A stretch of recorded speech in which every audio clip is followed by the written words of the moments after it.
I've said this before, if the only time you feel beautiful is when you're wearing sexual clothing, then there's something wrong. But I'm going to take it a step further. If the only time your girlfriends are hyping you up and telling you that you're beautiful is when you're dressed in sexual clothing, then you're not around the right type of women, because that means that they only see your value in the clothes that you take off rather than your actual beauty. Welcome back, welcome back, welcome back. It is a new day. We thank the good Lord it's a new day. Thank God it is a new day. So good to see you again. Thanks for stopping by. It's me again, WJ. We got something good here.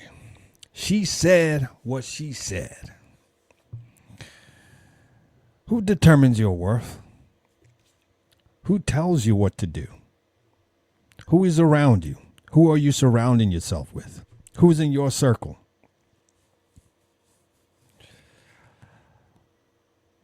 I think our greatest problem in life is not really the problems that we have. It's the people around us that cause those problems. You heard this lady. If someone has to tell you what you're worth, there is a problem. Especially if they're of a negative impact. Who are you surrounded with? Who is talking to you? Who is advising you? Whose advice are you taking to heart to shape and mold how you think? And then that translates into our relationships. How we relate with each other. Do we know ourselves enough to relate with somebody else? Do we know our self-worth? Well, you know how we do it on this channel. We're going to go through a series of videos, and then we're going to let the last one just rip by itself. Let's take a look at this next video. We're taking a look at this from a relationship standpoint. How we see ourselves is how we project ourselves, and then that's how people will see us and then address us as such. If you wear crappy clothes, crappy people will come up to you. Dress the way you want to be addressed. Let's take a look at this next video. Please put your comments in the comment section below. This is fun, y'all. Take a look. If your date takes you to a cheap restaurant on the first date, is that a red flag? Not for me. Oh God, you're on the wrong side of history. Why is that not a big deal for you? Because I got money and because I didn't grow up rich. So I like ghetto. What's a fun date to you? Like a park. I'm a nature.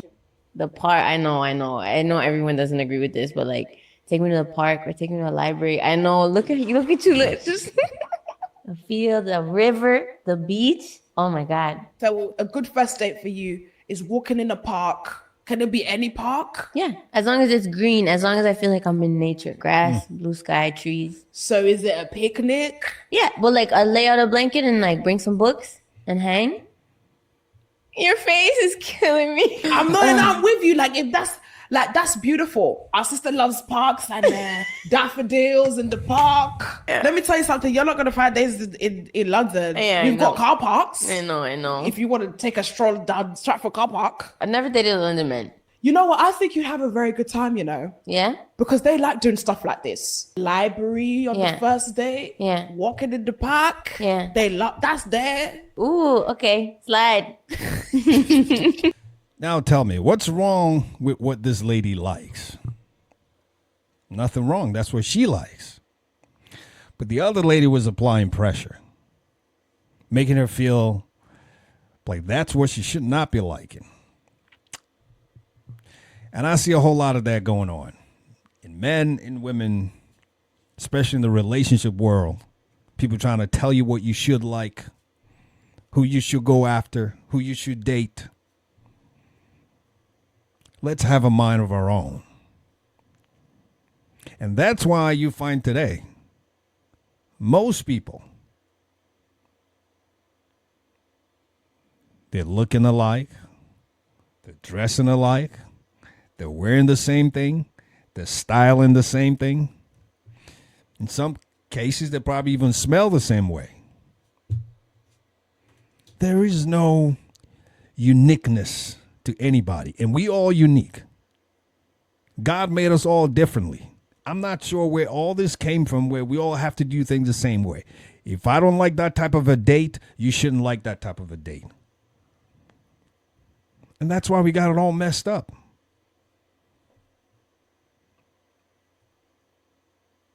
She is not a fan of all this fancy whining and dining. She just wants to go to a park. And you heard her. She's got her own money. She doesn't need your money. I'm not sure why that lady, the other lady, was trying to basically make her feel like, oh, no, that's not what you should be doing. I'm so glad this lady, in a very humble way, stuck to her guns. She said what she said. Let's just leave people alone. Our greatest problem is not the problem we have, is the people around us, the people we surround ourselves with. We've got to be really careful. They can influence us in a very, very negative, bad way. In some cases, we may never come out of it.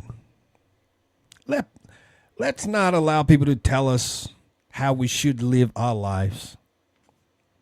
Not everybody's qualified to speak into our lives. We should always remember that.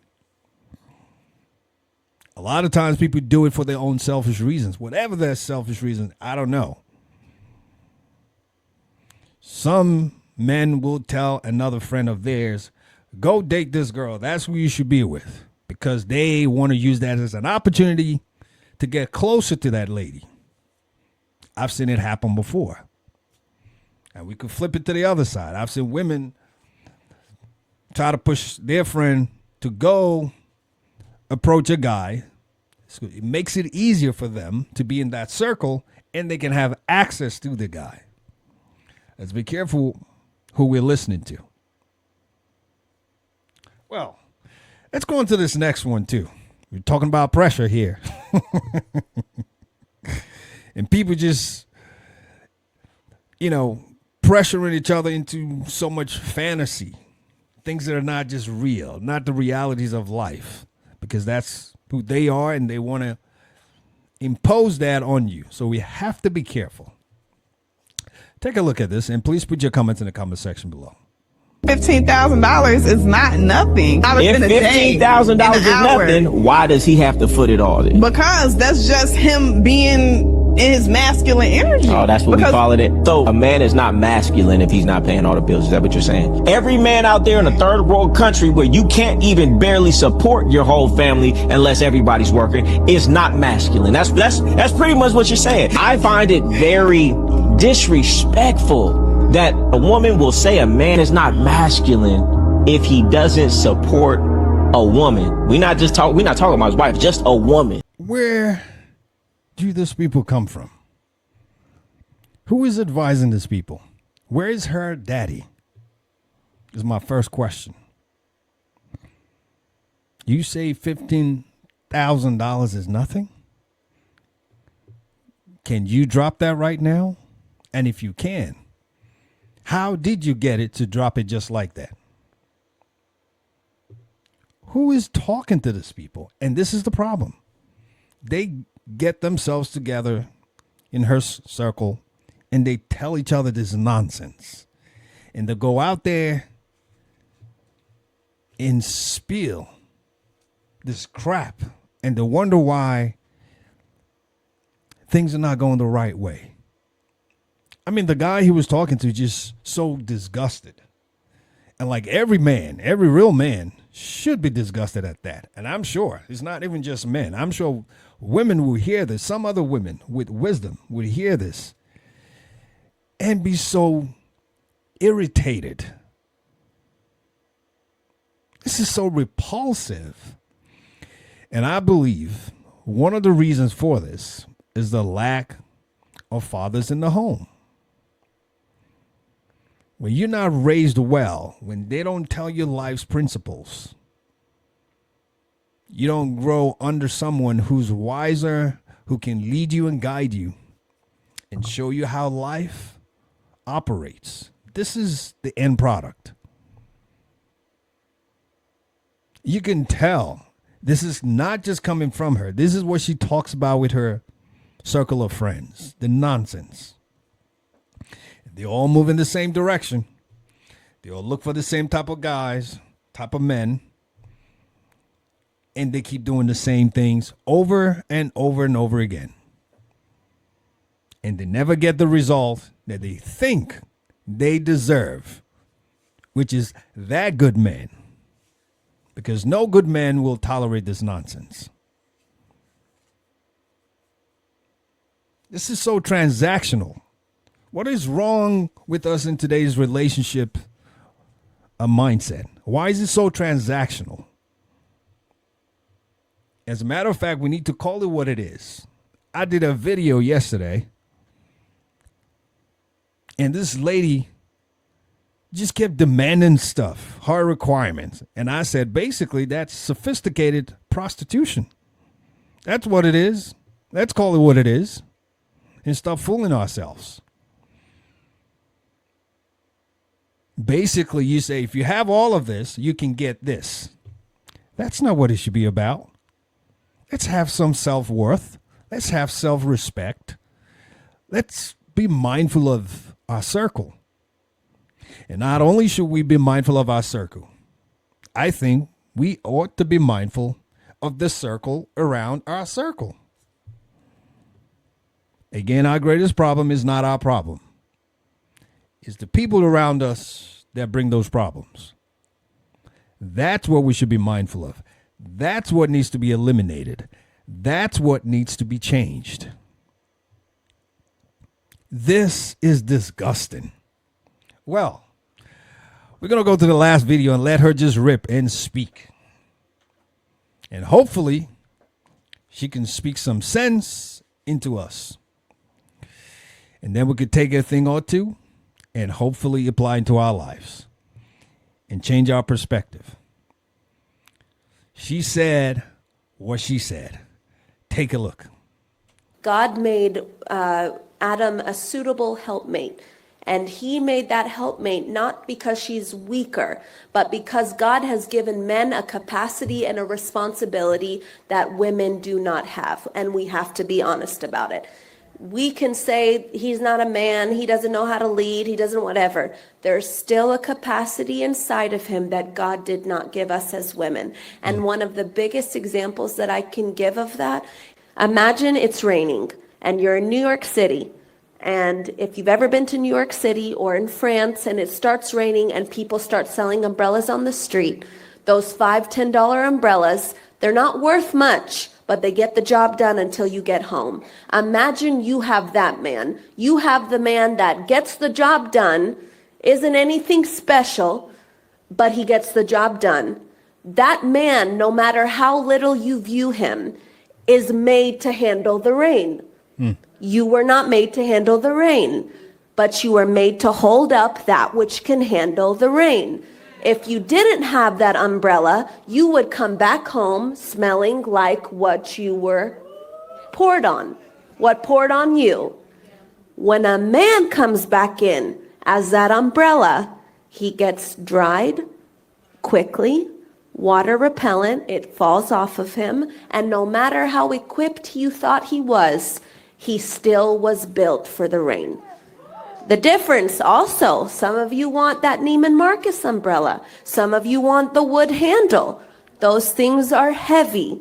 And if God gave you a man like that, then you have to be the woman that can hold up that man. Because an umbrella that is not used, it can be for the rain, for the sun. It shields, it provides shade. It allows what's under it not to be touched. We are the vessel, not weaker. We are the vessel that was meant to let the one that God gave us be held up and used for what he was made. So now, as a wife, I want to say, I don't want to get wet.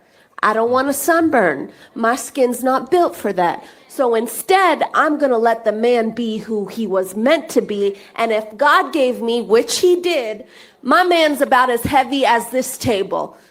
That means God made me capable of holding him up. If my man is not doing what he was made to do, it's because I, as his wife, am not holding him up. One thing I will credit myself to is that that man can come and do what God has him to do, because on the back end, he is being held up and held down. Not about me, but to say this about submission. If you think submission is because the man is doing what you believe is right for a man to do, then you've missed your assignment before God. God will bless your obedience as being a wife. The Bible's full of it. Ephesians and Corinthians in the Old Testament. Just start looking for them. And please read Love and Respect. It will change your life. Submission does not make you a weaker vessel. It just makes you the part of the machine that is needed to function, but entrusting somebody else's responsibility that that's what they were made for, to do what God has made them to do. So I value submission. Submit one to another is not in the same way. He is not going to submit to me the way I'm going to submit to him. That's not even biblical. As he submits to Christ, so I submit to him who has submitted to Christ. If God has made the man the head of the house to love his wife as he is to love the church, God is going to hold him to a standard. God is also going to hold you to a standard. And it's not going to be dependent on, did you value him, or did you do right by him because he did right by you, or you did right by him because you did right by what God commanded you to do. You will see a dynamic transformation inside of your home when you begin to obey his word. Submission is our safety as wives. Submission is your safety as a wife. Whether you have, because I want to believe if you married him, he has good intentions. Even if he doesn't have, or if you're with him, or if you love him, it's because you believe that's a good person, even if they don't have it together yet. Keep trusting God, but allow your heart to not be tainted if he's doing right by you. God will make him do right by you. God knows how to reach the man that he gave you so that you don't suffer and cry, so your child doesn't suffer and cry, and so you don't live in a house that is just like what you've always seen. You will be the chain breaker of marriages and relationships and love in this life if you just do it God's way. Amen. Let the church say amen. Let the community say amen. If you do things the right way, you're bound to get right results. If you do things the wrong way, you're bound to get the wrong results. The fact of the matter is, we all know today's world, relationships, we're not getting something right. Only a few. Because we see what's going on. A lot of things are not done correctly. So, to wrap this all up, if we want our world to change, it has to start with us. Our mind and our circle has to change. Our mind has to change first. Our circle has to change. Then our environment has to change. Our community has to change. And then ultimately, it impacts our world. Who are we talking to? Who are we surrounding ourselves with? Who is advising us? Who are we listening to? Let's listen to what we are listening to, and let's just be careful. We can get this thing right.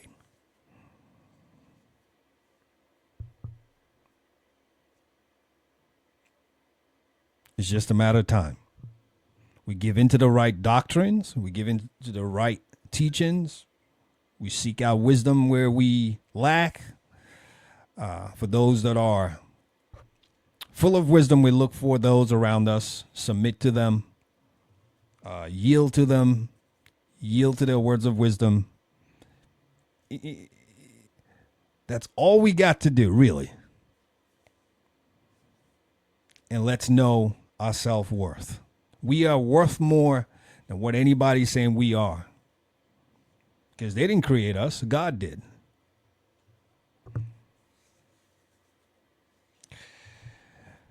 We're about to wrap this up, and you know how we like to do it. Please remember to like, comment, share, and subscribe. Please put your comments in the comment section below. And you know how we like to wrap it. Just like to remind ourselves that we always remember we got one life with many seasons. So let's make the best of it. God bless you. I'll be coming back with more pieces, and I'll see you soon. You take care now. Bye for now.